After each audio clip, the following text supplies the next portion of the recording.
I mean, I am an alien abductee from birth. I'm a MILAB, a military breakaway abductee. I'm a veteran of the secret space program and the futuristic soldier program, as they call it.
Welcome back to the I Jupiter podcast. I'm your host, Tom Franklin, and today we got him back on, ladies and gentlemen. The man, he's a great person. We've had a lot of great communications.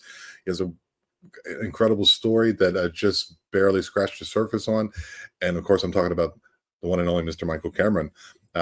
It's England time right now, so it's late over there, but I think that's normal for him. He doesn't sleep as much as most of us do, but he's always bright-eyed and bushy-tails nonetheless. You guys know what to do. All my links are in the description. Let's get right into this one today. So let's welcome to the Eye of Jupiter podcast, Mr. Michael Kameron. Hello, Tom. Thank you for having me on again as your guest. Well, thanks for accepting the invite as the host.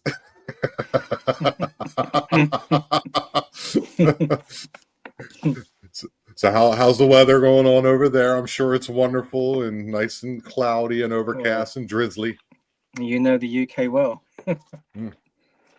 Yeah, it's I couldn't do it, man. It lives up to its expectations.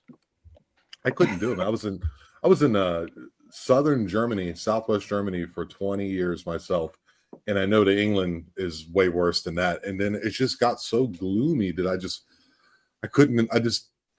after coming back to this side of the world, especially in this part of the world, it's so sunny. It's so surprising to me how many years of sun I missed and how much happier it made me. Yeah, I mean, there is bad weather in the UK, but to be fair, it's not as bad as some places. You know, it's not. I mean, here where I am now, it has localized flooding that can cut off roads. You know, we've had that really bad storm here, which was, you know, like one of the worst we've had in the UK, especially in this area, since 2013 and 14. So was it a big rain event or what happened? Yeah, it's just like really, you know, really strong winds up to about 80 to 90 miles an hour, and really heavy downpours, lots of flooding in many areas, you know, especially near the coast. I mean, I'm in the countryside, but there's lots of trees gone down. I mean, I was out without power for 4 days. So there was nothing. Wow. and it was quite cold here. I mean, there's a log burner here, you know. Yeah, I can use that. But yeah, you know, with anything what's else, the log burner? You mean a fireplace? Yeah.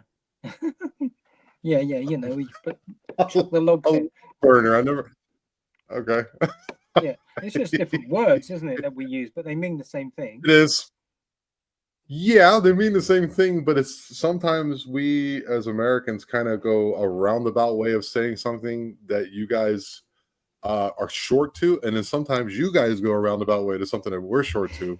So then it's a cultural thing. We're very similar in culture, but we're also very distinct and different as well. So when you guys say, you know, like, windscreen and tarmac and zebra crossing and all that stuff. Yeah, it's like football, isn't it? Football and soccer, you know. Yeah. Oh, yeah. Well, there's a lot to that. I think the word soccer was actually invented in England, but they don't use it anymore. So every time someone points at me and goes, "You guys don't even use your feet," I'm like, well, sometimes. Um, Yeah, I think we used the word soccer more in the 60s. oh, You okay. know, There it is, I guys. think so. Yeah, but they don't use it That's what we're now. doing. But I think though, you know, We're the bridging the gaps relationship between our culture. That's what we're doing, Mike. exactly. But I think the relationship between the British and the Americans has always been strong. Yes. We have, you Yeah. know, I mean, we're really two of the only nations that really support each other Yes. in world events. You know, we come together and we True. support each other. I don't think many countries do that, but I think with the British and the Americans, I think there is a strong um, It's cultural link interesting. where both of the nations are You got me quite thinking, dude. You've really got me protective of thinking. each other. I can't really think of, I mean, of course there's NATO and all that, but still I can't think of like, I was thinking like maybe Australia a little bit, maybe Canada, but not like England. It's much stronger. Yeah, I think the British and the Americans, I think there is a strong bond there. You know, I think if it come down to it, you know, the British would, you know, they will often stand back to back with their American Yeah. counterparts in the if Yep. there was any problems, they would definitely come together because I think you know to some degree they're the stronger nations in the world. Yeah, the empire before the well, now they say country, but America's an empire. That's also fading slowly, but it's happening. But the British Empire was the largest in the world. I mean, and the sun never set on it for ages. Uh, I mean, and yeah, exactly. I mean, but if you think about it, we're only a small island, but the thing is, in you know, back in the day, you know, with the empire, they basically conquered pretty much every single country in the world. yeah, pretty wild stuff, man. Oh man, so that's a lot of we get a lot of jibber jabber and small talk in there. I love it. Uh, our humors are slightly different, though. It's like I think British humor is a little drier. I do enjoy like Faulty Towers and Mr. Bean and all that goofy shit. I love that stuff. But then we have Americans a little more darker, a little more sexual, but nonetheless, like they're very similar also in taste because Mexico's humor is different, but it's still great. Germany's humor is non-existent.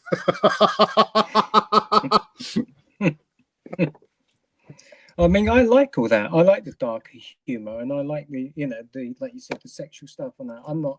I don't shy away from that. I like things that are quite controversial as well. You Oh, know. cool. I got to send you some comedians though, because Yeah. it's like my Yeah. You favorite should do. art form. It's hard to do, man. Oh, all right, dude. If you guys don't know who Michael is, Mike, please do me a favor and tell them like just like a little summarized version of who you are and like about your book and what things that you're doing. Yeah, sure. I mean, I'm a new author in the UK. My first book came out last year. High Strangeness: A Lifetime of Alien and Paranormal Encounters. It's really a memoir, really, about my childhood and early teenage years, surrounding the paranormal, ET, alien abduction, and and military. A slight military presence within that. But I mean, I am an alien abductee from birth. I'm a MILAB, a military breakaway abductee. I'm a veteran of the secret space program and the futuristic soldier program, as they call it. And nowadays, I'm a public speaker or a SSP whistleblower, trying to bring, along with the rest of our community, a disclosure into the events that have actually, surrounded our entire life since birth, childhood, and as adults. Okay. I think the first time you were on with me, thank you for that, by the way. It was a great interview.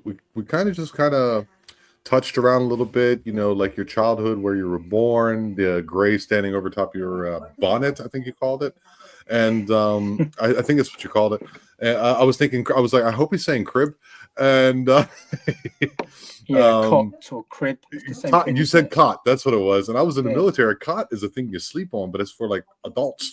yeah. And Okay, but that's good. It's interesting the different words that we use.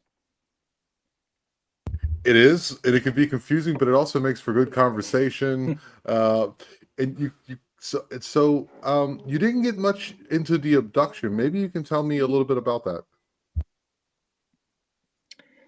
Yeah, I mean, some of the experiences I had, one of the experiences I had, which was to do with using a black stretcher. I didn't tell you, did I, about that one? The black stretcher? Do you mean like a Yeah, hearse? yeah, like a gurney type thing, but without the wheels, Um, Okay, yeah. yeah. Okay, I know what you're talking about. Uh-huh. No, I don't. So I I don't. don't. I remember No, that. I don't Was think I that did. I mean, I had an experience where I was awakened during the night, and as I explained before, in my book at least, but my brother Sean, who's 2 years older than me, we used to share a bed as children because we didn't have much space. And he'd been in the bed with me, but often when I was having these experiences, I could never wake him up. And this is quite common wow? in regards to, especially children that are having abductions, or if it's an adult that's the abductee, they're normally their spouse, their partner, laying next to them are often in some ways put to sleep, or they just don't wake up when this is happening to them. But in my case, when I was younger, I used to push Sean and nudge him, and when something was about to happen, there is a thing like a feeling of dread, a presence of that, that they're coming. I mean, the author Whitley Strieber, he The described name rings this a bell. Whitney this Strieber. I've heard that name yeah, before. this Okay, I don't feeling know where. this feeling, he's an international best-selling author, but mostly of you know fiction books. But he now writes, he's got his own podcast and everything, and he writes books about alien abduction, or anything related to this type of phenomena. But anyway, he described his initial, when he was first having his experiences, he often said he had this feeling, and he described it as a feeling of dread, you know. Um, Like a premonition of something was going to yeah, happen, but but not a feeling so, also. yes, that's right, Tom. Yeah, thanks for that. He's and yeah, he called it that, and this is what I felt. I felt this, feeling that something they were coming, or something was coming, and it wasn't going to be good.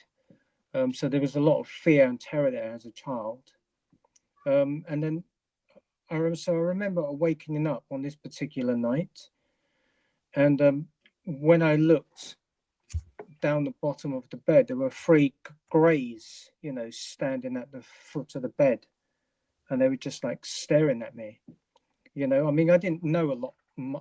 I didn't have a conscious awareness really back then as a young child and what these particular beings were. They were just there and Right. doing what they needed to do. I mean, it wasn't until I would say probably in the 1990s that I started to really try to uncover what was going on in my life, because it Right. was Because you have no taken. context. You have no No, context being a young child. You're no. just like, oh, this is everyone has this. And yeah, because we didn't see it. I mean, as I said, I grew up in a strict Roman Catholic environment. So anything that we were seeing, it was more to do with religion rather than anything like this. And even, as I said before, even the influence of seeing things, we didn't really watch TV much. We were doing other things. Like most of my activities were involved with the church, surrounding the Right. church. So, but on this particular night, so these three greys were looking at me, and I was looking at them. And I remember two of them then more or less floated towards my side of the bed. So I was on the right hand side of the bed, and the door to the bedroom was slightly open, and my parents' room was directly next door to our room. And I don't know what time it was. I guess it was, in the early hours of the morning. I guess I can't say. I just didn't know. But obviously everyone was in bed, um, and two of them floated towards me. The other one was still at the rear of the bed, and I was then panicking, and I was trying to wake Sean, and he just, just was moving but not responding to me. I have an understanding now why that is, but back then I just didn't. I thought he was in a deep sleep. And then I remember being floated up. So I had the covers pulled back from over me, and I remember rising up off of the bed, and I was lowered into what would be like a black type stretcher, you know, what the medics would use Right. to take you, you know, One but was it was like the black. like the folding way with the fold away part when they push it into Yeah, the that's right. into Yeah, the ambulance. Yes. yeah. And so, you know, one that you would carry, but I remember it being black. Oh, okay. Okay. Like the board. Yeah. Okay.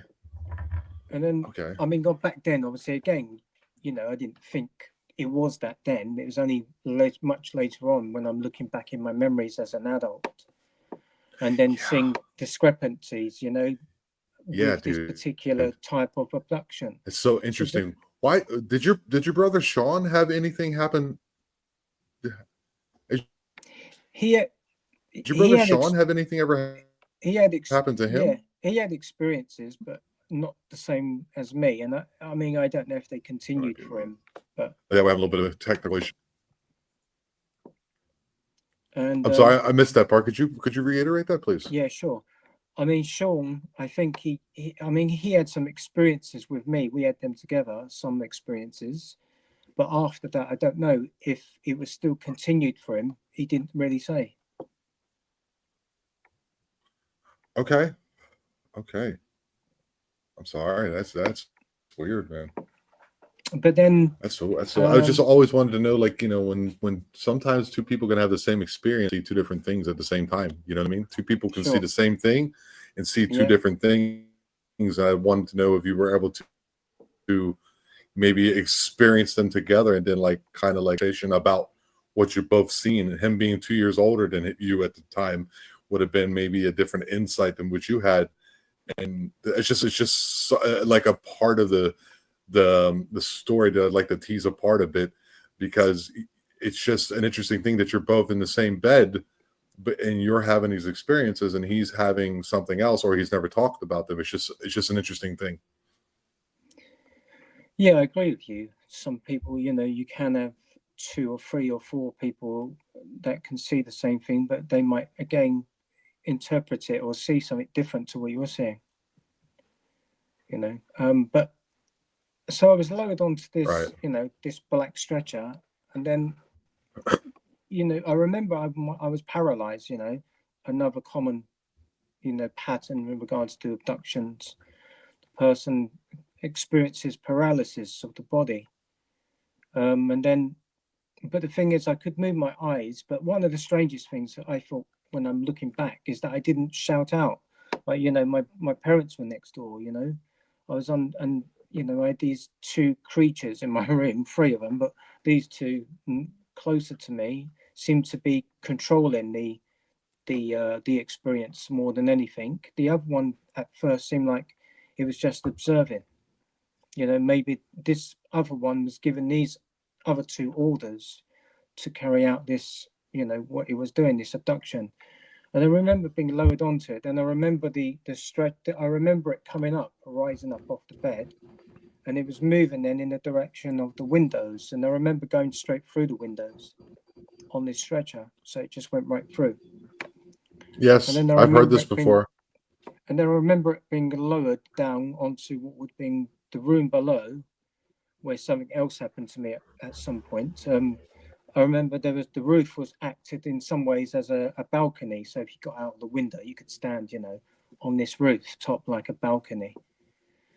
And I remember then for some time, not long, I guess, just being almost like they were waiting for something. And then, you know, when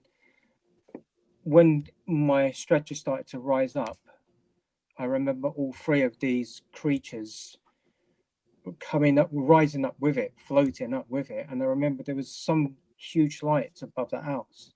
So I guess they were waiting for this. And I remember rising up with them. And I mean, the thing is, though, again, the area that I lived in was a really busy part of London. Although it was in the night time, you know, there wouldn't be many people around then, but there was a large police station there that is still there to this day. That's really busy. And there was always cars going up and out of the back of it. Um, You know, I mean, if anyone would have been around, you know, looking back now, would they have seen anything, or was it, you know, was it invisible, or you know? So it's interesting. But I remember rising up, and I was looking as much as I could, and I could see the buildings on the as it was going up. I could see the balcony, I could see the rooftop of the house, and the grounds below. And then when I looked, I could see, you know, the buildings on the other side of the road. But then I ran up towards this light, and the next thing that I know that I'm in bed, and it's the daytime, it's the morning time, the sun's coming through the windows, and my nose is bleeding on the pillow. Wow, that's weird, man. Is that a normal side effect that people have nosebleeds? Well, I never used to get them, but then when I had this one, I started to have them quite regularly. And this is another thing with a lot of abductees. They seem to have then the implants pushed into the nasal cavities, and they're often pushed right up into the head. Uh-huh. Have And you so have this is, have you have you had it like have you looked into that maybe you've had that? I've not looked, but my nose seems to be broken at the top there, but it's never been put back in place. So that may Oh have been, shit. and I think that happened in my childhood. I mean, I do have scars and burns around my body, which have no, Well, you know, no reason to be there. right. Because you just sparked something to me because I used to get nosebleeds as a kid, and it just started one day, and then a little later in life, maybe in my late teens, they kind of went away. And it's just I don't know. It was just a weird thing making me think like maybe I should like look back and think about some stuff. I'm not saying anything, but it's just pretty interesting. It seems to be a common denominator with a lot of abductees. It's one, you know, when you're looking for patterns within these type of experiences, you often find, you know, more times 9.5 times out of 10, most people that have been children that have been abductees, they will have these strange nosebleeds, you know, and they Was it just come. is it known normally to be the right side or the left side, or is it just kind of once, or is it both, or I mean, yeah, that's a good question. It's not one I've really thought about. I mean, did I you? just think Mhm. it was both, but it could be, Tom. Okay. You know, you might have hit the nail on the head. It could be one or the other, and if it's one or the other, that could maybe produce more insights into why it goes into one or the other. Something. Yeah, Yeah. Maybe maybe like it's a hemispheric thing because like the left yeah, side of the brain is for like cognitive thinking, the right side sure. is for artistic thinking. Maybe, who knows? That could be something. Hey, if somebody wants to look into that, go for it. That's Yeah, it's just you've heard interesting. it here tonight. So yes, the first time. So then you were back in the bed and then the sun is shining through and you have a nosebleed. Did you go and speak to your parents about this? Well, obviously they see my nose was bleeding, and I don't recall on this particular time that I mentioned it, but I probably did. It's just that I don't remember that one. I mean, I do remember telling my parents, you know, quite a lot of the time I was having these particular type of experiences. I think, you know, it was quite common. It was spoken about as well in the house because, you know, as a children, my parents didn't really communicate with me about these things. They might have just reassured me and said, you know, it's okay, but they didn't go in really into anything too deep. But my other brothers, my two older brothers, I got two really a lot older than me and Sean. Um, you know, when we were children, they were already left their education and were at work, so there was a big age difference between us. But I remember them telling Wow. me much later on in Yeah, but life. you were saying yeah, I'm sorry. It's just I'm not trying to cut you off, but you were saying something. I was on the live with you that we had on the Forum of the Forbidden. And you were saying that recently you found out that they weren't your real parents. Is that true? Yeah. Is that right? Yeah. So my brothers would be my you know, they wasn't my brothers then. So but I mean I was going to lead into that at some point as well, that part of it. more of the part of. I'm sorry. It just kind of, No, yeah, yeah. no, I'm don't be, sorry. because Sorry, it's Michael.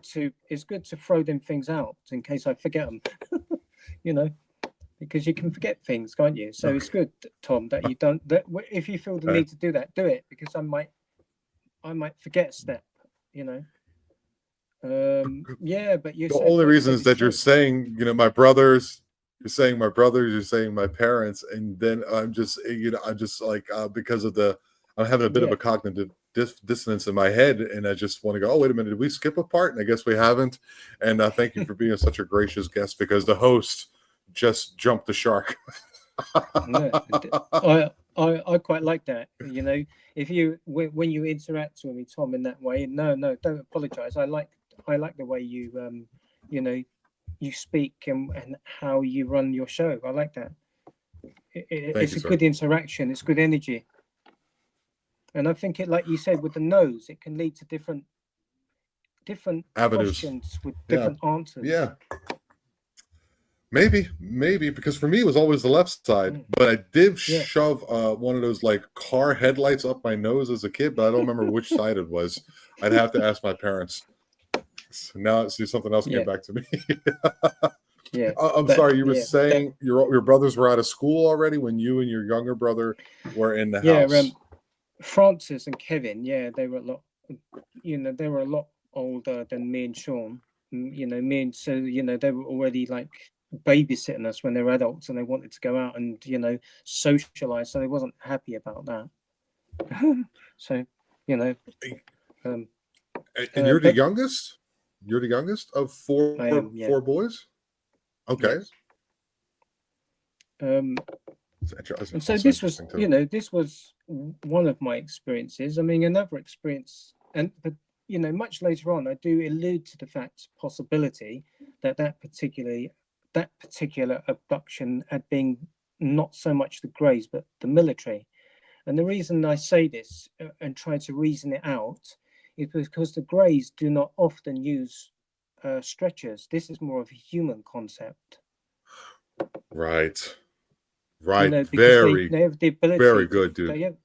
they have the ability to float using the stretcher. It's not only is it more of a human, it's a human object, but it's one that is more readily available and used by humans or the military. Why use a stretcher when you can float the people out? So I'm Right. wondering if It in serves no some ways, purpose. no. And I'm wondering then, if this in some ways was like a MyLab abduction, but also using string memories. So rather than me actually seeing the Greys, I probably did see the military, but they're using again technology that creates this, in a way, this holographic type memory. Right. And sometimes there's a strategic reason for that, and that the military are in a way trying to create this idea that the Greys are the only ones that are carrying out the abductions, maybe to hide the fact that they're doing it. Wow. In a way, it's like the art of war, isn't it? Yeah, that's an amazing insight, dude. I've never even considered it, because I have heard that the military does these too. And normally, from this, I think her name is Mary Rodwell. She's from Australia, I believe. Right. And Yeah, she yeah. was saying, of the people she's spoken with, like when it's a military one, there's that sense of dread and fear. And then when it's the actual alien ones, it's normally not necessarily pleasant, but not unpleasant either. I mean, from my own experiences, I would have to say, I mean, with the Greys that carry out the abduction programs, I mean, there are other types of Greys, and I must emphasize this because other people do have contact with these other types of Greys, and some of the Greys are not all nefarious. There's some of them are benevolent. So, but I often only speak about the ones involved in the abduction programs. And the ones involved in the abduction programs, they're not nice either. They do target children, and they have their own agenda. And there's a few types of reasons why they carry out these particular types of abductions. But I would have to say that the differences between Greys and the humans are worse in Right, what they do. right. In their execution of doing what they do, humans are literally 100% horrific in what they do. And the Greys are not. I don't stick up for the Greys, and anyone who knows me knows that I don't. In regards to the abduction programs, I don't. I'll let you have it straight. But in being fair in regards to what they do and how they act, humans are worse. The military are worse. Yeah. Do you know, just a question, do you know if like other alien, other alien civilizations, I guess you would call them at this point, say for example, like the Nordics or the Palladians, do they also do like abduction programs? I think it's primarily the Greys that are carrying out the abduction program, but also the Greys are in some ways involved with the military side of it as well. But I think there is, there have been times when the Nordics have been prisoners of the Greys and the reptilians. So they have to, when you see them on board ships in the past, at least they're only working with the Greys and the reptilian type races, but under duress. Okay, that's interesting. Um, That's so so, interesting. and it seems like there seems to be some sort of um, those that are in control of the others. So Right, there's there's like a some sort of hierarchy. yeah, that's right. Yeah, so there's yeah, I couldn't think of the word, Tom. Yeah, thank you. And they seem to yeah, there seems to be this role that happens. This position where the others are sort of underneath them and carrying out the tasks which they then pinpoint to them to do or allocate in some ways to these others to do. So these are questions because you're the person, you would be the person that would maybe know because you probably interviewing me in kind of in a weird reverse way, but it's kind of like my question is, when do you think this kind of started? Like if the government, when we think of the governments, we're thinking of like MI5 and CIA and maybe even I can't think of the Israeli one. Starts with an M, Masada maybe. Mossad, Can't think of the yeah, name of it. I think it's yeah. Masada. Uh, yeah, Masada. Yeah. Like when did I this had a start? friend Because who was there's a okay, okay. Bye, baby. She's gonna go sing. um, yeah, this happened. I think it was with Eisenhower. I think it was like after Operation High Jump that maybe they went down and they did some type of treaty with yeah, in White these Sands, different, New at least Mexico, wasn't one. it? Yeah.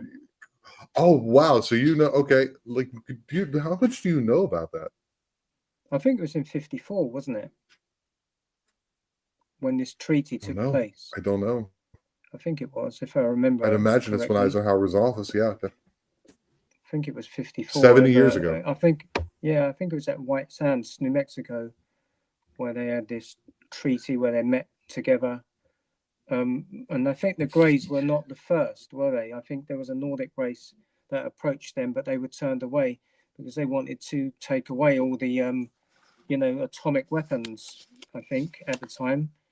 And I think the Greys then offered them instead technology if they then agreed to allow them to abduct certain people, children really, Huh. And adults, I guess. But you often find the So adults were the children. all right, this kind of I don't know if I was like subconsciously running in this direction, but what is that lending to what's happening now? And well, guys, this is recorded in the middle of December, middle late December, right before Christmas here. What, because we don't know what's going to happen by the time this comes out, but what do you think that treaty, and okay, they said okay, we won't take your military weapons, and they now you, as you said so eloquently, that they are using the Greys as like frontmen and then like blaming on them to do their own experiments. What connection are you making seeing what's happening in New York and New Jersey as well as other places at the moment? I mean, I think these treaties are still in place in 2024. I think this treaty between, these parts of, I think like Majestic 12, maybe, they're still in place to this day. with the Greys. But I think there's a lot more going on now. You know, I think the military, you know, not the ones that we see, but the ones involved in these Black Op projects, you know, which is very Right. much away from Congress, you know, in the US. But I think we're seeing, you know, a lot. They have much more power and influence now, in regards to, you know, the Greys were coming to them, and the Greys are in some ways the upper hand. I think to some degree, not necessarily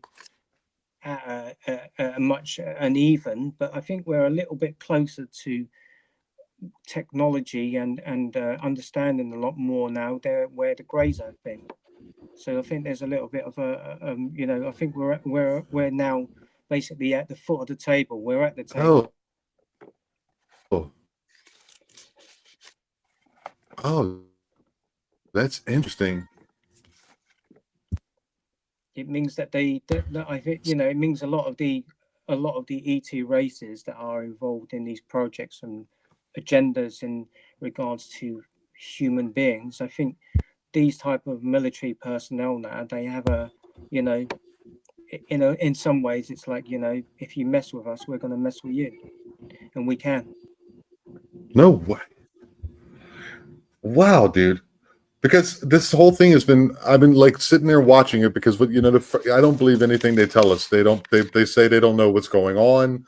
They say, this is, like I said, this is the middle of December, guys. They say they don't know what's going on. They say they know it's not, um, they said they know it's not like a foreign adversary, like Russia, China, or it was Iran and then it went away because we didn't believe that. Um, you know, there's NORAD, there's this, you know, the most advanced military, you know, in the world, and they're just standing there with their fingers like on folded, and then Trump comes out and says they know what it is, but they're not telling us. It's just I don't, it's just, there's a lot of like spaghetti being thrown against the wall. And of course there's misinformation, and of course there's a lot of like, you know, seeds that are being sown. And it's just, I don't know what exactly is going on, but with a person who has a little bit more insight like yourself, I would just love to like have your take on it. I know you can't predict the future, but just what do you think is going on? I mean, the thing is, right, you don't need to be, you know, you don't have to be massively intelligent to, you know, see sort of what's happening, and you know, it's only a bit of common sense. But you know, when you look at these drones, Wow. I was just saying though, you know, these particular drones, obviously they're not like civilian type. They're very larger drones. They're flying in large formations over particular areas. I mean, but a lot of them are flying over, you know, in a way like military bases or close to bases, even around the areas where we would have the deep underground military bases, the DUMs. Um, and they're flying over, especially in the UK, over major airports. You know, and the governments come in and they're saying they don't know who's flying them. But the thing is, you know, like Trump would say, you know, let's fire at them, you know, let's bring them down, you know. But the thing is, anyone, if you've got these unknown like drones flying over these key areas, you know, areas that a lot of civilians can't fly over or be in, you know, in a certain distance of. And they're, you know, they're saying they don't know what they are. Then if you don't know what they are, then obviously they're flying and they're flying into your airspace. You know, they could be a threat to Right. each of the nations, to the populations that they're flying over. Why are you taking military action if you don't know who they are? Well, clearly they do know what they are, but they're not letting on to the public. Right. And as Trump Right. has now said, these guys know what they are. You know, but the key question is Mm. what they're doing in those areas. You know, they're obviously being controlled by somebody, and I think that somebody will be more likely to be the human military elements. And I wouldn't even say that they're the Chinese, and I wouldn't say that they're Russian. I would say they belong to the United States. That's what I would say as well.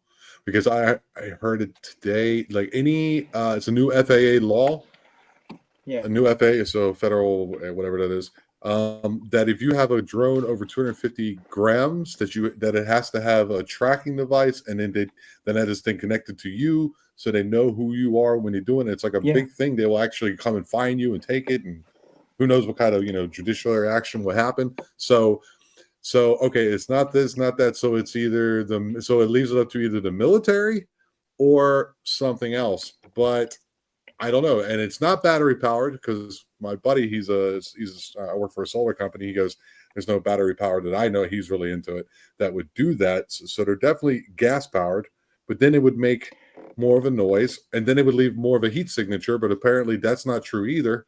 So it's just a cluster of like ideas that are bad and different, but basically they're not telling us anything. That's so weird. I mean, a friend of mine in the United Kingdom, he's a veteran of the British forces in the army, and he's seen one of these recently up close over a populated area, a civilian populated area, and he even described one of them as having what looked like some sort of weapon at the bottom of it.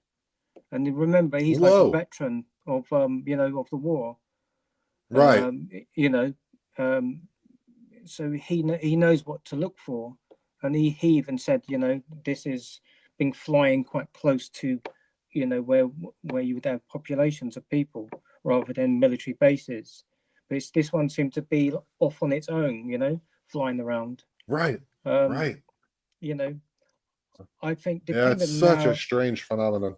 depending on how close they become to, in regards to not a military base, but somewhere else on a populated area. I think it's only going to be a matter of time before somebody, in the human population will take one of them down Mm-hmm. to see what Yeah, they and are, they're going to start because changing. They might even start changing the narrative soon too. They might start saying, "No, they're not drones; they're UAEs." yeah, And then Blue Beam pops, the Operation Blue Beam, which we've all heard of, pops into your head. And I don't know. I guess this is, like I said, it's a month. Who knows what's going to happen, because this is going to come out around inauguration time. So why not? They've tried everything. I'm not saying I'm either for or against, but I did choose him more than over somebody who didn't go to the primaries. The democracy indeed. But sure. at the same time, it's such an odd thing to happen right now. The timing is impeccable. But often is the case with the military in the way that they organize things. It's often when you're looking up at the sky at these particular things that something else is happening somewhere else. So they're putting your eyes in the sky, looking at these, getting people excited or even frightened of these things. But then they're often distracting people with this whilst they're doing something in the background they don't want you to see. Right. But it makes me wonder now, say for example, this is that, right? That they're distracting us with this because, I don't know, the P. Diddy trial's going on and they're going to implicate a lot of people, or who knows. I don't know what it would be. But at the moment, I am looking around because I have thought of that. But my next question would be, so the next time this happens, then what would they do? What would be the next step? Because it used to always be a false flag like Operation Northwoods, or to be the Bay of Tonkin, or to be some war, or to be, whatever it may be that they make you go, or the abortion debate, or whatever it may be, to distract you. And I'm thinking, okay, what would be the next step for them after this one once we realize it's a red herring? Well, they step back a little bit, don't they? Whenever that happens, but it could also be a psyop to maybe to gain some sort of surveillance on how the populations react to this particular type of formations of these particular Yeah. objects. Whilst traveling Mhm. over these places, it could be that. I think it's probably a little bit more deeper than that, though. Yeah, because we'll never find out, which is the part I just want to know. You know what I mean? When it comes to like life and existence and um, the meaning and reincarnation and things of that nature, I'm okay with all of it. You know what I mean? I'm good with God. I'm fine. You know what I mean? I'm good with my creator, whatever you want to call it, or the source is what I call it. More like I'm not really religious myself. But when it comes to things like where there's some type of control over me by some governmental agency, I want to know. It's like, you know what I mean? Because for me, like, freedom is paramount, whether it be freedom of choice, freedom of speech, freedom of action, as long as you're not hurting anyone or calling to action to someone to get hurt. That's not good. But when it's something like this is happening, there's a part of my brain that's like, oh, come on, guys, let us know what's going on. And it's a bit of a sidebar, this whole deal. But when I have someone who's been an experiencer like yourself, who has a bit of insight, especially being in the super soldier program, it makes me just want to ask you what you're feeling, because I would think your feelings, not that they weigh more than somebody else's feelings, but I would think there'd be a little bit closer to the actual truth. Whether it is or not, that's that's up to the person, but the person watching. But I just like to know what you're feeling on it. That's all. I think what we should do is, going forward, in order to determine what these particular drones are doing, we should have a team of remote viewers look at this. That's what we should be doing. And I don't think we use remote viewers, especially those that have been on the programs, enough in order to counteract what they're doing with us. They're using technology against us, but we need to then formulate a plan of action that can identify, or at least give us a little bit more insight into where these drones come from. Remote viewers will be able to give you that information. Yeah. Yeah, dude. I'm gonna go ahead and And I type think that we out on the have, Facebook page. and I think we have, I'm not sure if it called Farsight, the organization with a lot of remote viewers that I don't know. conduct, I think it is. And, anyone that watches this, correct me if I'm wrong. Um, you know, um, I think that's what we need to do. We need to, and we need to gain some sort of intelligence into what this is. But remote viewers should be able to, to some sort of percentage, be able to at least identify who it is that's behind putting them in the sky. That's a great idea, dude.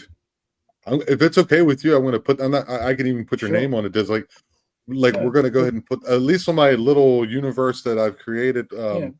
to see if they put like a kind of a call to action to see if anyone knows anybody who would like also then connect with other people, and then they can like either do a joint venture or they can kind of do it separately, which would be better, like a kind of a double blind placebo kind of thing where they can then come together and see how the ideas match up and see if there's any overlap. That would be a good You, idea. you run with it, Tom, and just see where it I leads. will. Where it I will. leads, I will. I mean, I will. this is what I I mean will. in regards to what we talk about. There's lots of different things that can come up, like you said about the nose and the implants and why, and again with this, and it's good, this exchange of the way that we It's just speak, because a lot more things can come up from that. it was just a thought, an idea that did not occur to me, and I just think it's a fantastic idea. So I'm definitely going to run with it. Could you, to kind of get back into uh, your story? What is the Soldier program? What is it, and what is its purpose?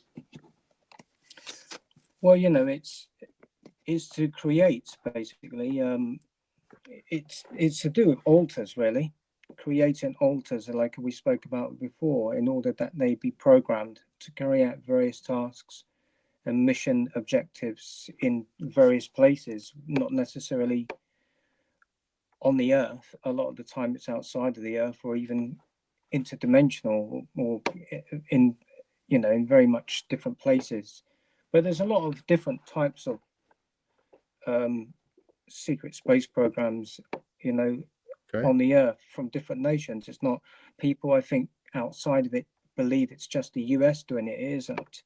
A lot of other countries, as I said, like France, have their own SSP um, programs, and sometimes they come together and work together, and other times they have their own singular agendas. And I do think there is a lot of secrecy around one and the other. So although they each know they have them, they don't want really the other one knowing what the other one's doing. I think they still have this common, um, secrecy surrounding each other's programs. I guess because in some ways, I think they do use the same type of technology, but on the other hand, they have their own types of technologies. Each nation builds in a different way to the other because of Uh their huh. cultures and their own experiences. So I think that they will use those type of technologies, but keep it secret from the others. That even if they're working with And them, yeah, and your member, you have you're starting to unravel this. I think slowly. You still don't have any real conscious, like concrete memories, but it's like, well, how do you know that you were in the super soldier program, or a super soldier program, better said?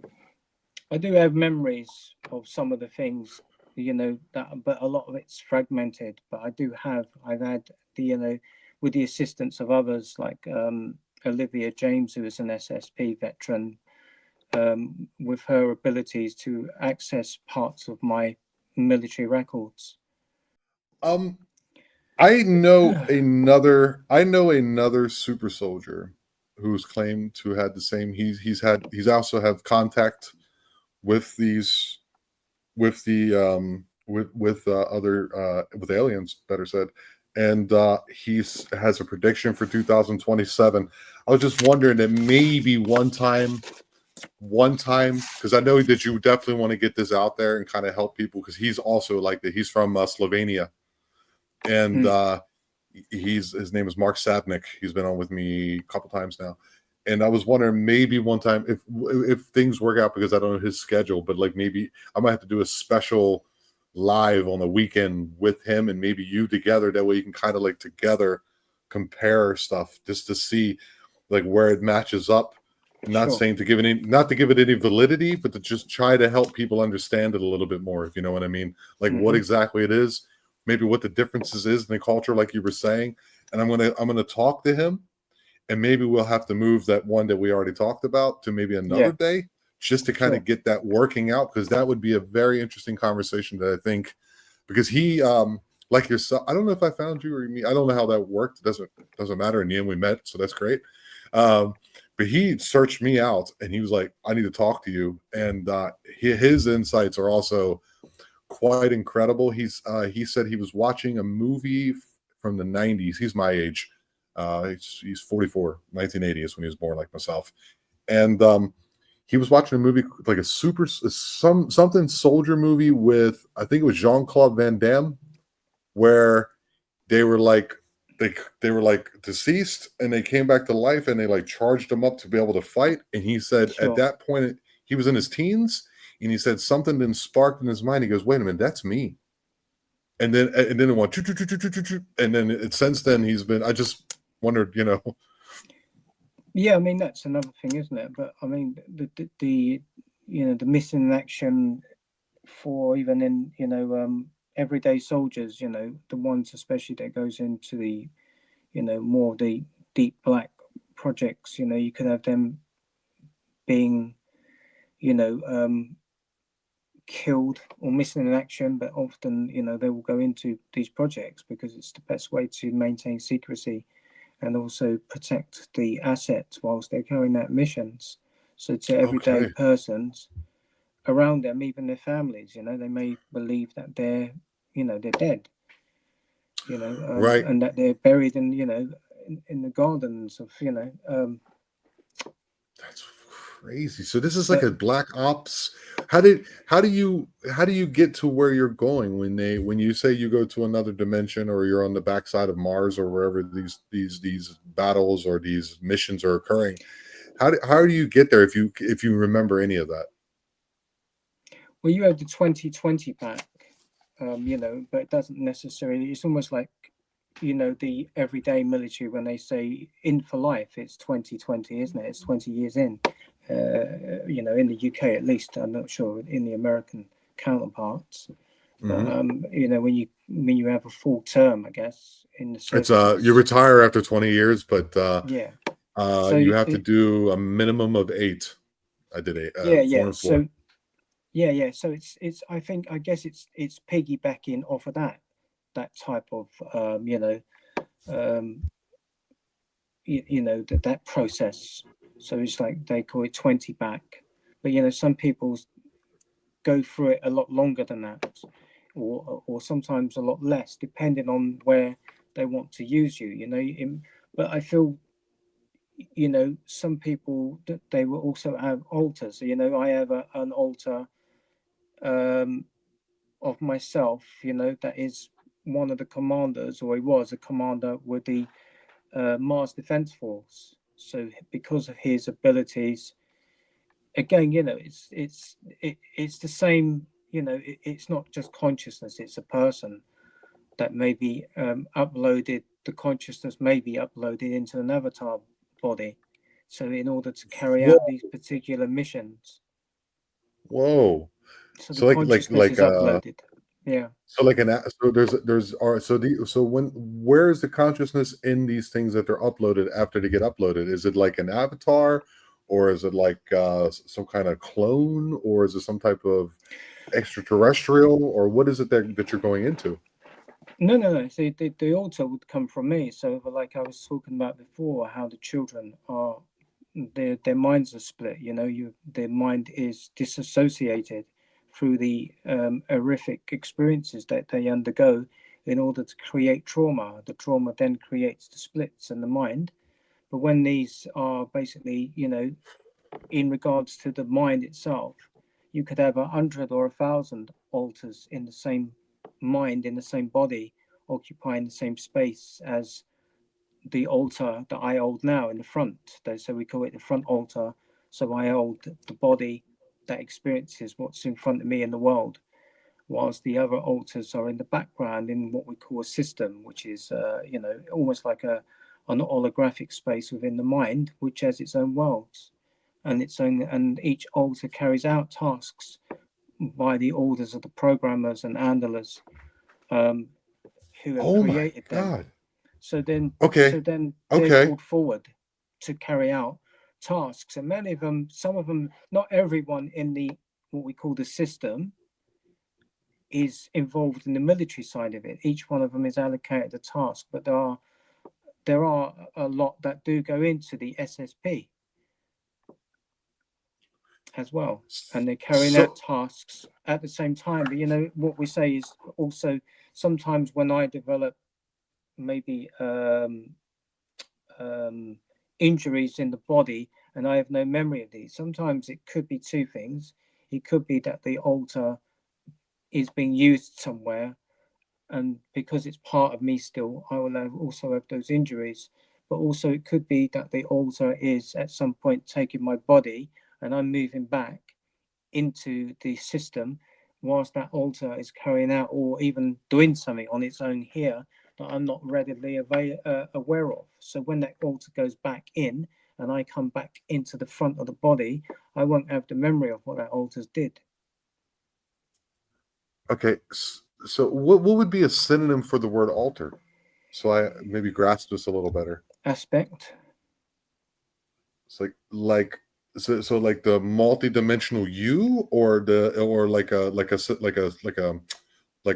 firewall within a hard drive or something like this. Yeah, I mean, we have what we call the core. The core is where the altars are cut from. They come from this. So it's like the mainframe of a computer. So, and from that particular part of the mind, they take this and they hide it somewhere. It's normally guarded in a different part of the system, which is hidden away from me, from the front altar, and sometimes the other altars. In a way, it's a bit like this thing, like they say, Humpty Dumpty. You know, Humpty Dumpty, fell off the wall, and it couldn't be put back together again. It's a bit like Right. that. So they'd say it's so like military projects. Often when they build something, they keep each other one separate from the other, so that no two people knows what the project is. So they separate the Okay. altars as well from each other. So also they fragment your mind. Yeah. Okay. So your mind is then fragmented through whatever means, which is normally a bad thing, evil, whatever they're trying to do to having a reaction. Your mind is then fragmented, and then they can take you and put you in another part of the fragmentation, and you can't remember that you went there when you come back, and you don't remember No. what this part of you was doing. No, not unless you can sometimes. I mean, there is a lot of things that I'm doing in the background that I've not spoken about yet, which is basically pisses off the programmers because it messes around with what they've created, and it's also to do with something which I do in the background, which is reaching out to my alters in the system and communicating with them, and bringing them into a different space, which the military programmers can't reach them, can't do nothing about. But that's a Oh, you know so that's another story. But yeah, yeah. Okay, so they just so you're able to like kind of maybe not unprogram yourself because I and is there a way that maybe you can even do that where you can kind of like just step away? you can it. I mean, a lot of the time when you're on these projects, you're on them for life. It's very difficult to get off of them. But I would have to say it's not impossible. But for 18 months, I was undergoing deprogramming of from some of these projects. So I've reached a level of I've reached a level at the moment which is pretty much I'm a little bit away from a lot of the projects now, but they still have a hold on me in other ways. How do they? There How do they? How do they? How do they? How do they grab you? Like, if you can, don't give it too specific, but because I don't want any danger to come to you or anybody else. Actually, how do they like activate you? I guess would be the word. Is like when you're sleeping, when you're unconscious, or is there like is it kind of an abduction situation again? How does that even work? a lot of the time it's to do with how they have programmed us. So it could be through. There's not a lot of the time there's codes that they use, or there Hmm. could be symbols that they use. They can also, this can be activated in the mind, but it can be activated outside the body. There are different ways of doing it. The activations are normally call for you, um, and access you. It's the programmers that access you Uh from huh. from even from deep underground military bases. In some ways it's like psychic driving as well. Or when Right. somebody is almost like Olivia. She does like remote viewing, but she does remote influencing as well. So remote influencer in a one way can stand behind you and access you, and then get you to do what they want you to do without you being aware that you're doing it. So they can access Wow. you. So Olivia was able to do this a lot of the time with when you're going astrally outside of the body to various locations, what you would call highly secured military bases on the planet. And she's able then to, but you're looking for somebody whose mind is elsewhere. So if they're thinking, like she was able in this, as an example, when she went to a certain facility that we know that houses my military records, because I have an experience with this base here on this Okay. level, from my past. Um, she was then able to look around and see whose mind wasn't focused on their duties. And we found somebody in the end whose mind was somewhere else. Because of that reason, we were able to gain access to her. So we were able to, in a way, operate her like she was a puppet. So like daydreaming or something like that. Yeah, she was in an altered state. She was in an altered state of consciousness. But because of that, Like the meditation, maybe meditation. yeah, like like in a way, like in the alpha state part of it. Okay.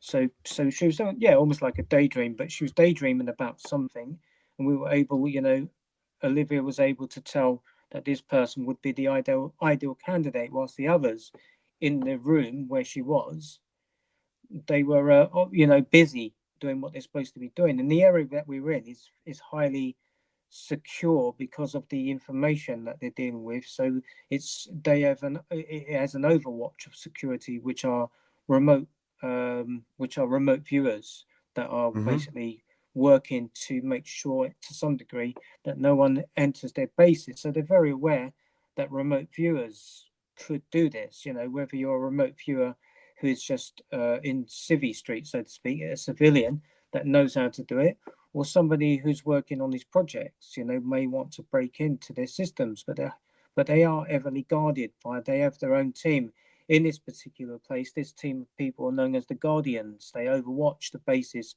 in the fourth dimension, where the base is in the third. They operate in the fourth astral levels to oversee and guard it, to make sure there's no intrusions. This is quite common now on all military bases on the earth. It's incredible. Like So they, every time I think, like I don't like the word rabbit hole. People always say that. sure. It's just it's just when people keep using that word, it kind of loses its meaning to me.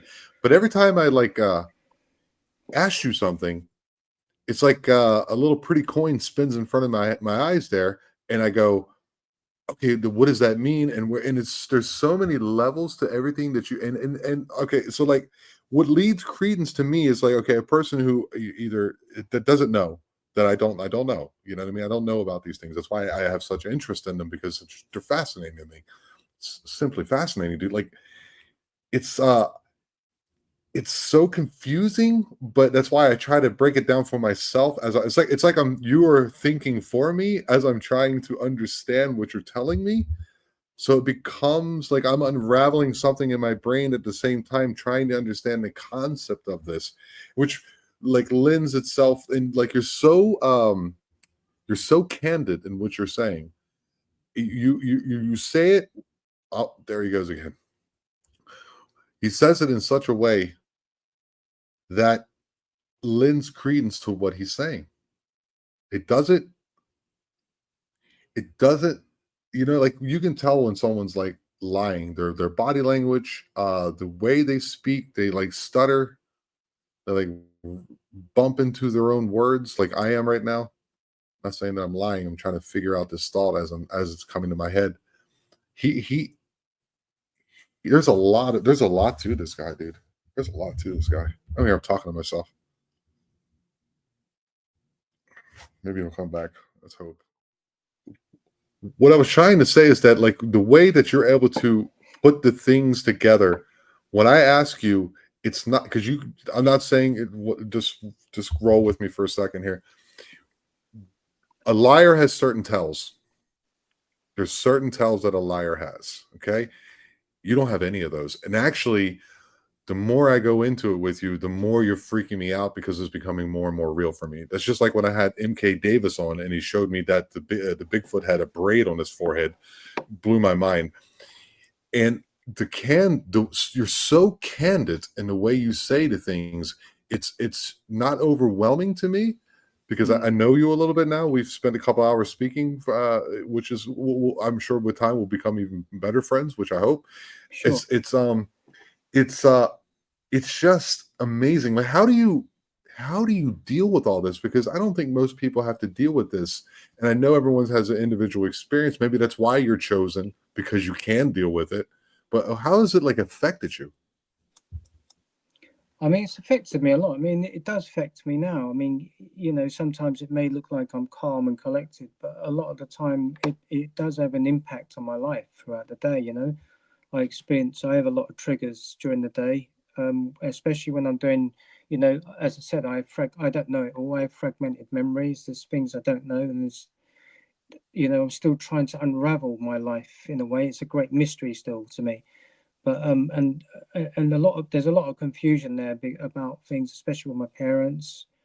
And I do have triggers. I mean, I've experienced 4 blackouts in a month, um, Wow. and 2 of them was after I did 2 shows. I just collapsed here, banged my head, and was down for half an hour, and then another time was when I was outside. I got complex PTSD as a result of what happened to me as a child.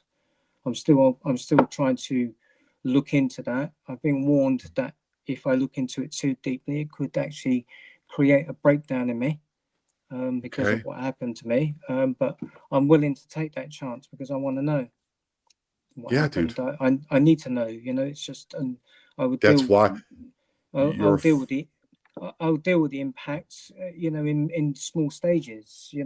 It's just that I'd rather know than not know. I mean, even if it's horrific, and I know it will be because I've had flashbacks and I've had recently access to some of the programmers and handlers that taunt me about it, telling me that they'll show me the images of what they did to me as a child because they're on record, for many of the NESSP.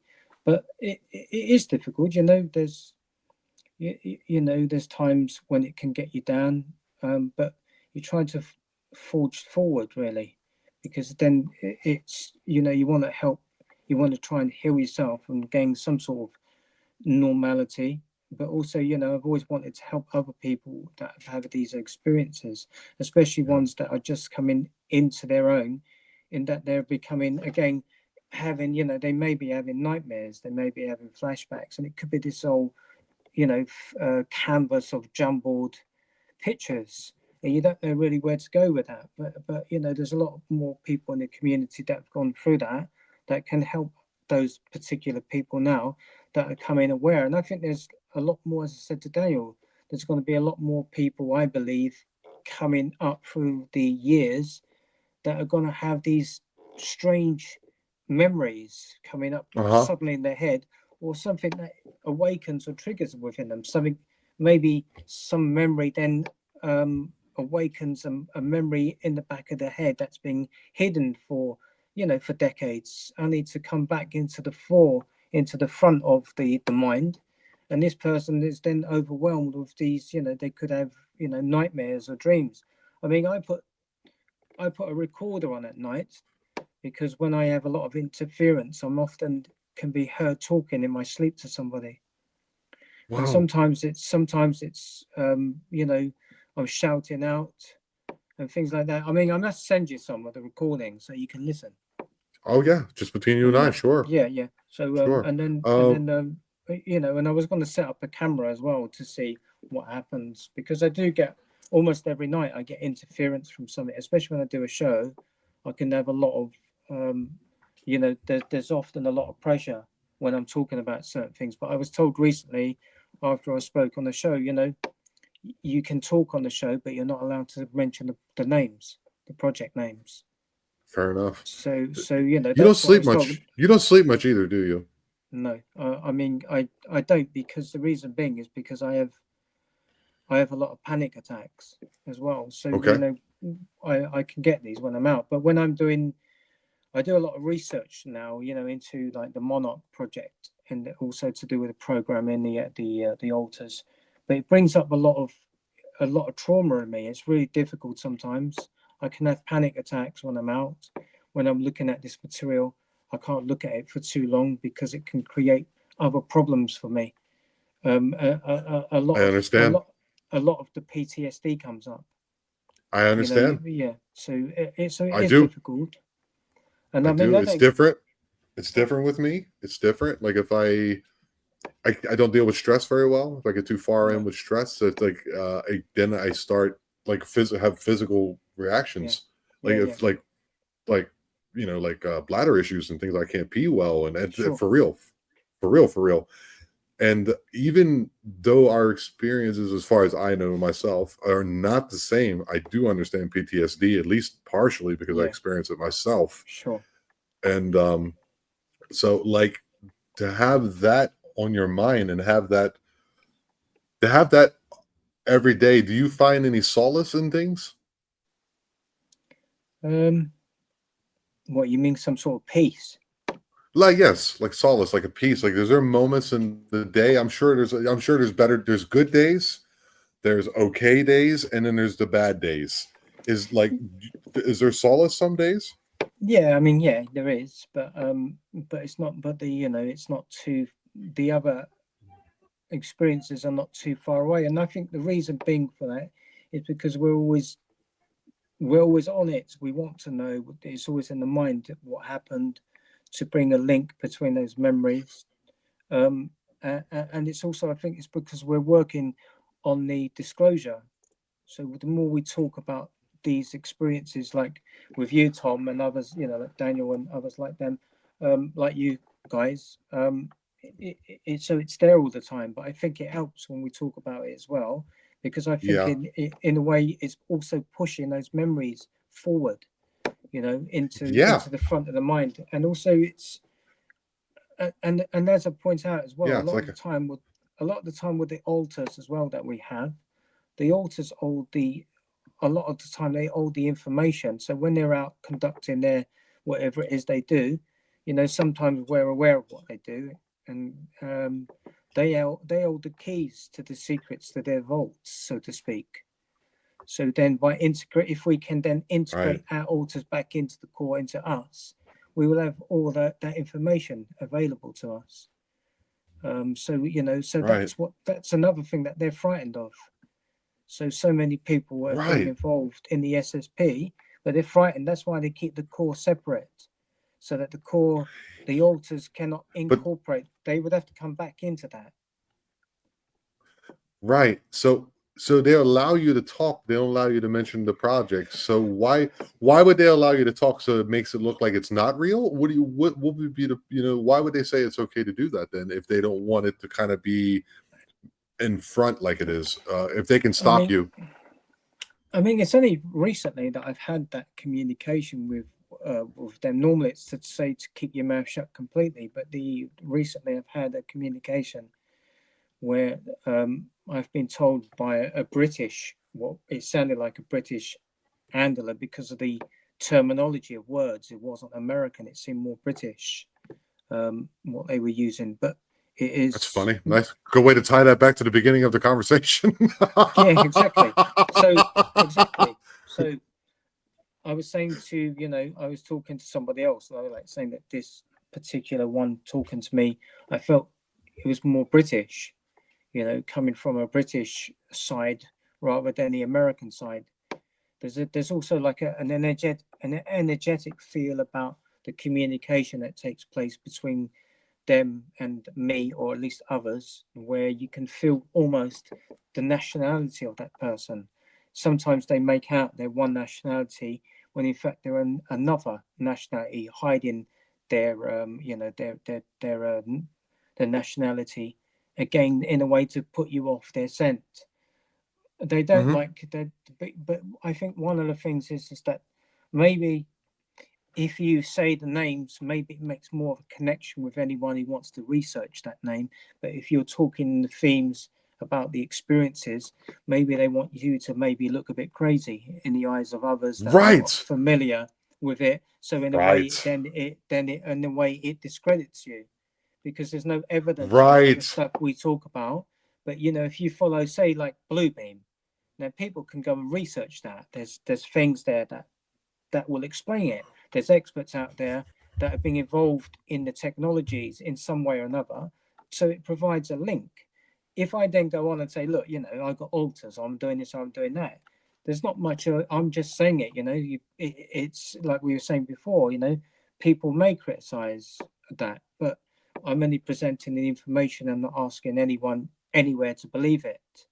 It's just presenting Yes. it. So, in order, Yes. this is why we are pushing and trying to get disclosure, because disclosure then will release that information that is hidden. And this is what we're trying to do. I'm a lot of the time when anyone in the SSP speaks about this, there is no paperwork, there is no like access to that information other than the way that each of us are presenting it. But then you have to take us on our merits and also on our our integrity. And I guess that comes in time, and it comes through consistency. We're not changing anything. The only time for me when my when my consistency changes, and I tell people, is when I've discovered new information. Like from Right. my book, I have information in my book, but if I wrote a second book, which I will do, it will fill in those gaps, and then I can say I've come across, or I've had these experiences that now sort of tie in with what I was trying to explain in the book, where I've had question marks. But Right. it's again, it's we at the moment in time, what this is what we are in the SSP are fighting for. We're fighting for the powers that be, although it's difficult, but to try to force their hand, even if it's in one project, to Right. open up, because there are going to be people within these organizations, and we know there are in the secret societies as well, that don't necessarily believe in the agendas that they have. So they will maybe work in the game behind the scenes to whistleblow Hmm. in Right. order to get, but they may not identify themselves as that, but they may whistleblow and cover up their voices and their facial features, because and then give some information about this and try and get Right. this information out. But so this is Right. what I'm doing. But every time I talk, I have to emphasize, anyone that listens, I'm not forcing anyone to listen. I'm not forcing anyone to come on the shows. I'm not pushing anything. You make up your own mind. You do your own research.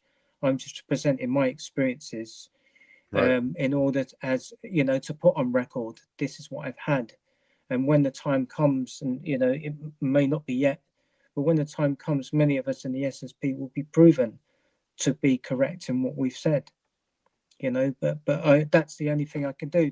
I can only present my personality. The people that know me know that I've got integrity, and I am consistent in what I say. And you know, these are the experiences I've had. You know, the alien abduction, these very fragmented aspects of my life that are not only in the physical but in the outer Yeah. body. In regards to the military side, but the military side is much more difficult to put together than it is with the ETs, because they Right. covered themselves the way that they cover themselves. I think a lot of the time it is that as well. They want to make us look crazy. They want us to look, you know, to have our integrity challenged, to make us look like we're off our heads, you know. But you know, I don't Yeah. do drugs. I've never done drugs. Like, you know, I'm not prone as such to illusions and, you know, things like this. So, you know, whenever I present or go on any podcasts, I always go through these steps, what I remember, and you know, if I know something, I know something. If I don't, I will always stand up and say I don't know, or Yeah. I'm trying to uncover still the facts, you know. But because we've had this particular type of trauma, the trauma then creates these breaks in your memory. So what we're trying to do is trying to, you know, trying to bring a bigger picture back. I mean, this is where a lot of people in the SSP have undergone hypnosis. You know, hypnosis was used on the program, so it's only fair to say that we may be able to then reverse some of that by uncovering those memories by using the same methods that they used on us to hide those memories from us.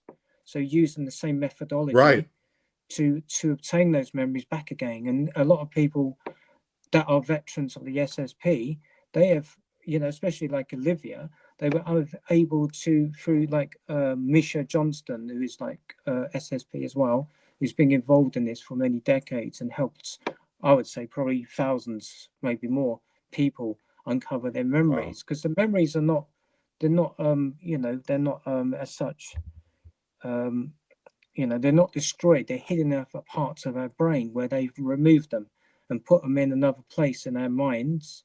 And then, you know, but with that trauma, it's hidden still. But the memories can be accessed through particular methods.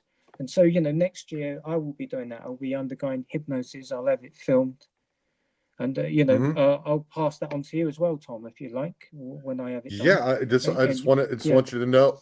Just want you to know whenever you go through that and you're experiencing some type of, you know, you're feeling in a certain way, you're feeling kind of shitty, and you need someone to jump down in the ditch with yeah, you and put on the helmet thanks. with you. You fucking contact me, dude. I will do. I will do. I Be like, hey appreciate Tom, that. Thank you. hey I mean, Tom, give me a call. Give me a call. I gotta talk. And just yeah, between you and me, for real, for real. Just call yeah, me. yeah. I mean, there might be something that I would like to talk to you back soon. Anyway, you know, that's really bothering me. And it's, you know, it's to do with all this. It's something that's happening, and I find it difficult to deal with actually. I mean, the other day I was like Okay. really in a really low, not in a good place at all because of what was happening, and you know, Okay. and I think who could I talk to about it? What? You know, You can maybe talk to that's me something, about it. You can talk to me about you it. know, I you know, can't always and be on tap because when I'm low no, too, it's yeah, hard yeah, for me. But I maybe know, then I can but call you.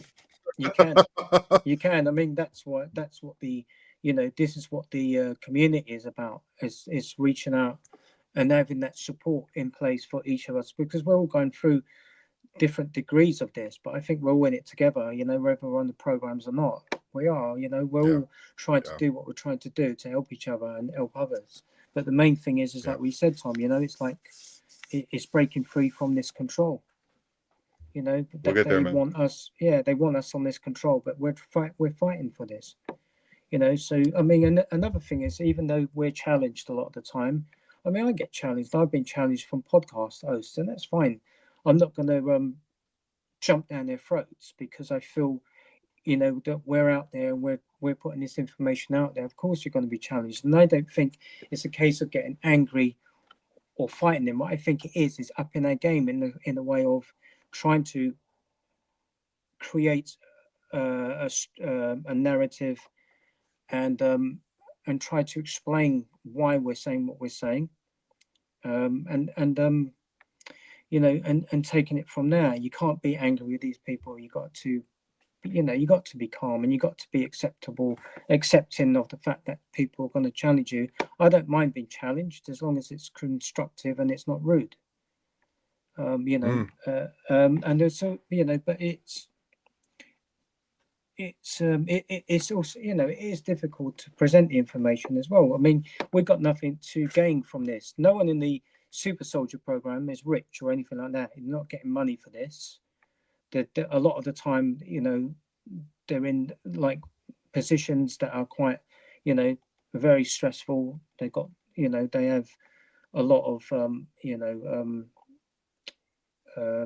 know, vices that have created, you know, that happens when you got PTSD. There's, you know, Yes. I mean, I've wrote a book, but I can quite honestly say to you, Tom, that um, I've given a lot of my copies of my book away. I mean, people have come to me and said they can't afford it, and I said, give me your email address, give me your address, I'll send you a signed copy.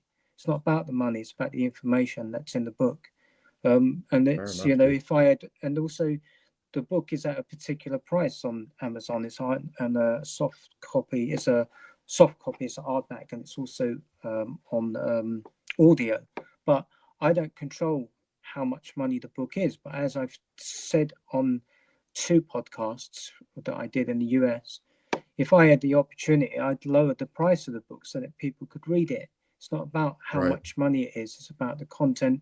And if a person can't afford it, I'm willing to send that person a copy. If you want it, to read it. I can't do that with everyone, but I have done more times giving it rather than having someone buy it. Because to me, is I wrote the Wow. book to get the information out, to show people that these experiences are happening, and have happened to me as a child, and have happened to hundreds of thousands, probably millions of people over the world. All Some right, of buddy. them are aware, and some of them are not. But so we're not, and I'm putting myself out there.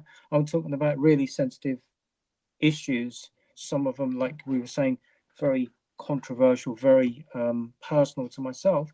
Some of them are embarrassing to talk about publicly. But I feel, in order to create disclosure, you have to touch upon those much more sensitive themes. We talk about super soldiers and the stories of what people have done in those projects, but they don't often talk about the altars and how they're created and how that affects and impacts on a person's life.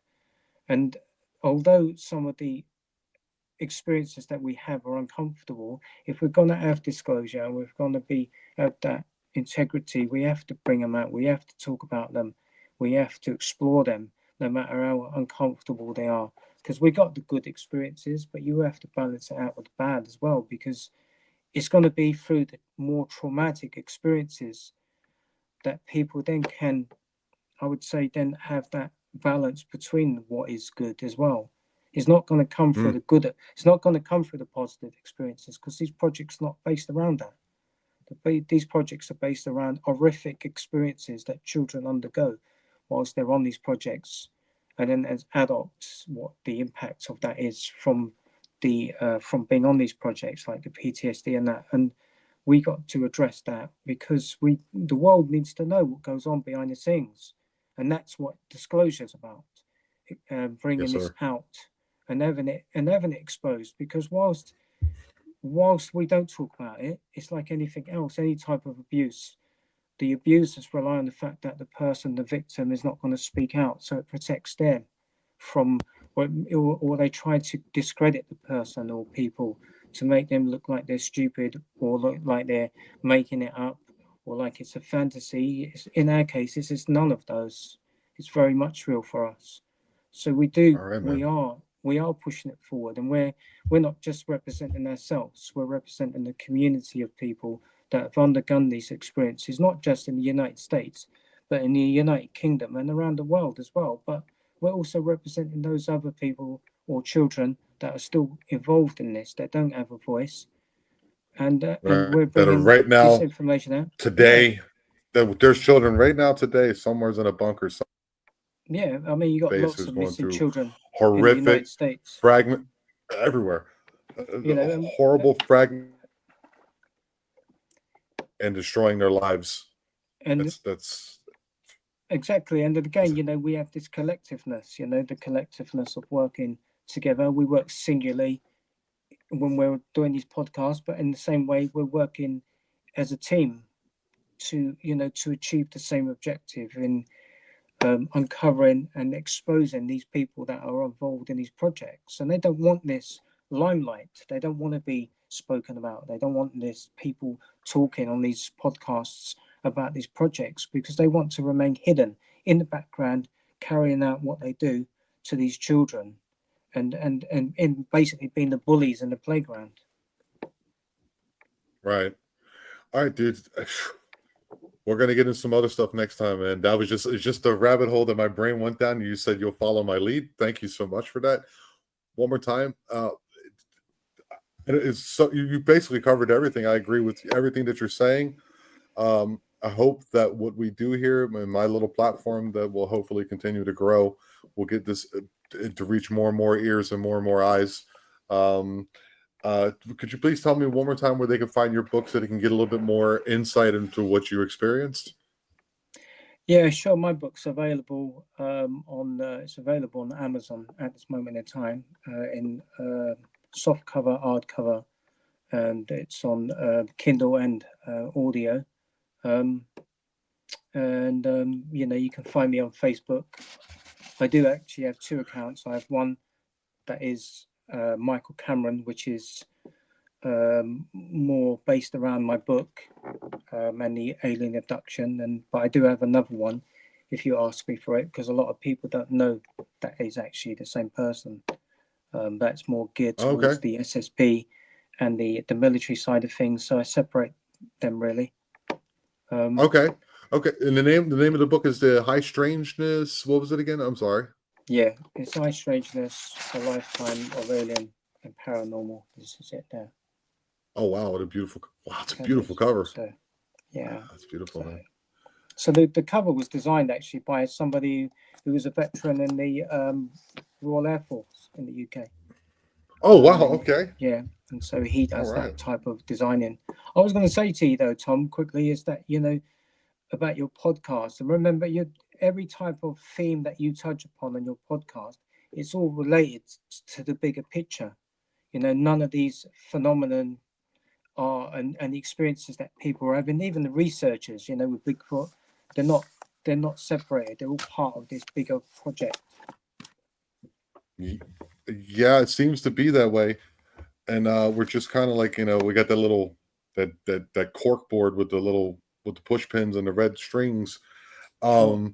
And the more you look at, there might be a central hub, like I put in cryptids and Yeah. psychedelics, because I think we need to like get back to like a time before, like if Graham Hancock and stuff, where we get back to like where we realize that we're one consciousness kind of experiencing ourselves subjectively, but at the Yeah. same time realize that we're all together too. And the separation that they're trying to create is all part of it too. And if you think about it, I'm trying to think of what the purpose is. And the purpose to me always seems to come back to some type of it seems to be some type of lower dimensional or some other dimensional type situation in which we're being controlled to do something against our will. But the thing is that I don't agree with that, of course, but I do think we have the potential to overcome that if we stick together and kind of like, maybe the answer is love, maybe the answer is being kind to one another, maybe the answer is to understand one another, to realize that we all can't talk or express ourselves the same way, but understand emotionally, put yourself in the other person's shoes. And that's basically what I try to do, is to put myself in your shoes. So when you're saying what you're saying, I see it in my head. I see it in my mind. I see it like kind of vividly. I see it colorfully. So I'll ask a lot of details, like, oh, so it was a stretcher. No, it's more of a board. I go, oh, it's a board. So like it just Yeah. clicks a little better. It sounds silly sometimes, and maybe people find it to be off-putting, but it helps me help you maybe express it better, because maybe someone thinks a little bit more like I do, and maybe it makes that connection a little bit easier for other people, because I think different podcasters are basically nuts and bolts. What happened? Where were you? Was it Tuesday? Uh, was it Easter? Was there coats on the bed? Was it New Year's? What's going on? And for me, it's more like I try to feel what it is that you're saying to me, and then trying to maybe express it and ask the question that needs to be asked in that moment.